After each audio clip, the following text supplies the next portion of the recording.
One more thing to do before we bring on our special guest for this episode, Helen Goldwyn. Do you know what that is? No, what's that, Dwayne? We have to jump down the rabbit hole. Let's go.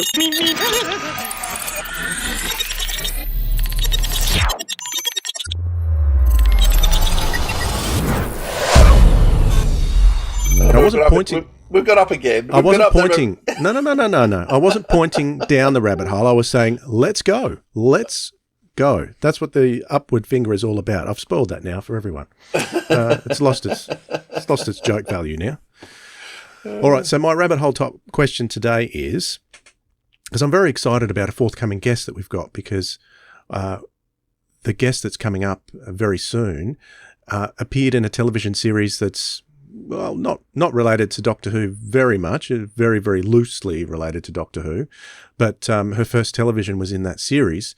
So I want to know, Philip, if Big Finish took on another franchise, what would your dream franchise for Big Finish be? I mean, my dream shows from back in the highlight of BBC times, I mean, one of them will be Tenko. Okay. So, I mean, I don't know how much the cast would still be alive now because they're all rapidly. Well, they could recast it. They could recast it and do it just like they've done with Callan and the Avengers. Yeah, right. Yeah, actually, you're right. They could too. So, Tenko, I think, was just an amazing series that explored women in the lives of prisoner of war camps during the Second World War with Japan. And that was just a show that was just absolutely brilliant, and I enjoyed it all the time. So something like that would be great. Would it sell though? Because no, it wouldn't sell. So you're asking what I'd like. You're not asking me what would sell. Okay, all right. I mean, in terms of selling, no, it probably wouldn't sell at all. Right. But then, nothing that moves far outside the Doctor Who range sells much. Though, can I say, I was so excited to see there's more Omega Factor coming. Because the Omega Factor, which also starred Louise Jameson during the 80s, early 80s. That was a brilliant, terrifying show. Scared the life out of me as a kid, and still makes me uncomfortable as an adult. When they brought that, I think they did 3 seasons of that originally, and then it wasn't selling well enough, so they decided not to make any more. So to hear that they're doing another one is fantastic news. So obviously, over time, enough have sold, and that's part of Big Finish's dilemma, is that they have a huge hit run of buying when it first comes out, and then it sort of trickles down. And so things like I think the Frobisher ones didn't sell particularly. Like the Holy Terror didn't sell well at all when it first came out, but now it actually has made lots of money for them. And so sometimes it's just about that trickle down waiting effect. I mean, I don't understand it all, and it's business models that I don't understand, and we aren't being told naturally how it all works. Like we don't get told how many units they're selling. Usually, I mean, we do know there's 1,500 of the Blake 7 box set that they've released. That hasn't sold out yet. But usually we don't actually know how many they produce, how many they sell, because that's, rightly so, that's business matters that none of our business. So what else would you like them to take on for you? What else would I like them to take on for me? So I got distracted, didn't I? I'd love more goodies in terms of comedy.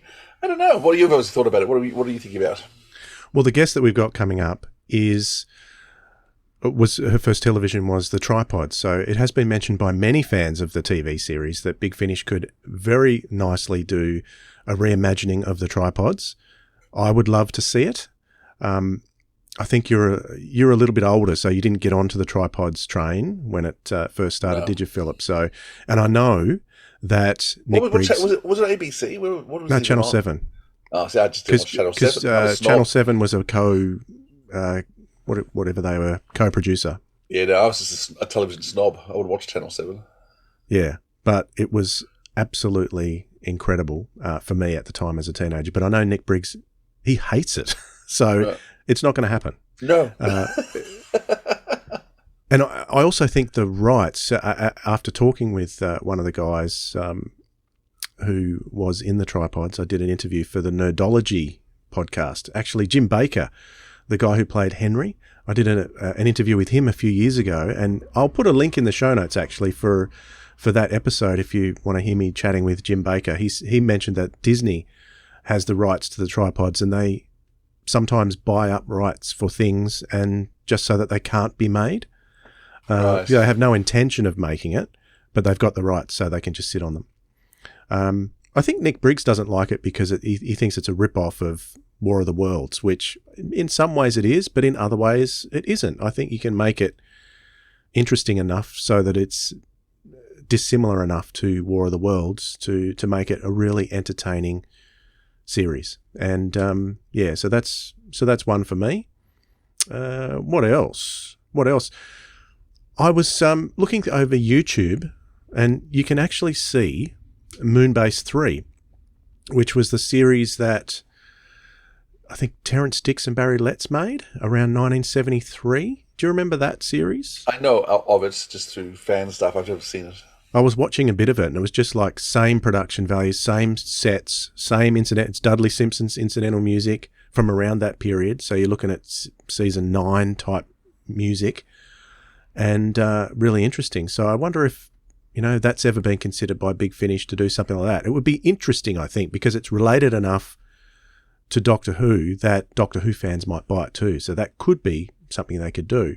But they've done similar stuff with Star Cops, so, the sort of alternate science fiction type scene might be something that they've already saturated. So, yeah. So those two could be good.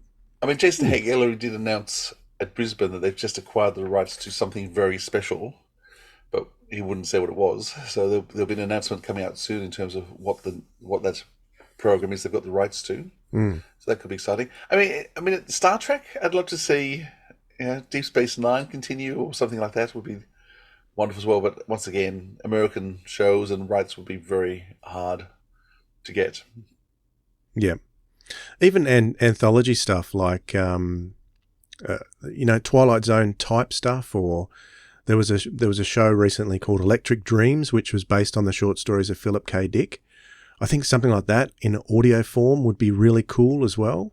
I would certainly get that, but whether it would be a hit with fans and whether it would sell, I guess that's the question for Jason, isn't it?